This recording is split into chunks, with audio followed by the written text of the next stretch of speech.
La faim ne tuera plus personne au Menden. Si d'aventure la famine venait à sévir, la guerre ne détruira plus jamais de village pour y prélever des esclaves, c'est-à-dire qu'au nul ne placera désormais le mort dans la bouche de son semblable pour aller le vendre.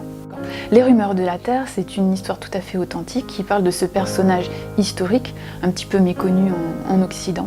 Sundiata Keita, c'est l'homme qui a dessiné le Mali actuel au XIIIe siècle et surtout qui a aboli l'esclavage sur tout son territoire, sur son royaume. Alors Sundiata Keita, c'est quelqu'un qui a connu l'injustice lui-même quand il était enfant, du fait d'un handicap, puisqu'il ne s'est levé sur ses jambes qu'à l'âge de 7 ans, et du fait de sa mère qui était une étrangère dans le pays de son père, donc elle était extrêmement malmenée du fait qu'elle était étrangère, et en plus de ça, sa laideur était tellement énorme qu'à l'heure actuelle encore, on se souvient de la laideur de Soboloun Kento, la mère de Sundiata. Il y a plusieurs messages dans les rumeurs de la Terre. Déjà, mon admiration pour cet homme qui a lutté toute sa vie pour se battre contre l'injustice, envers et contre tous, alors qu'au départ, c'était pas du tout évident.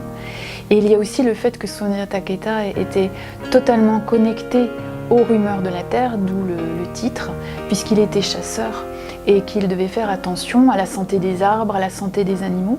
Il ne prélevait ce dont il avait besoin justement pour manger, mais pas pour rassasier une soif de sang ou de chasse.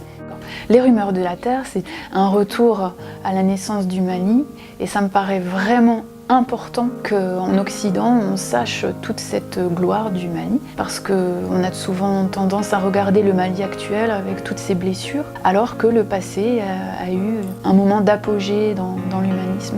Et aussi par rapport au statut des femmes, parce que Sundiata Keita a déclaré, donc certains disent c'est la première déclaration universelle des droits de l'homme, qui s'appelle la Charte du Mende. Et dans cette Charte du Mende, qui a été transmise de façon orale, il y a également marqué « Le mariage n'est pas un rapport de domination de l'homme sur la femme ».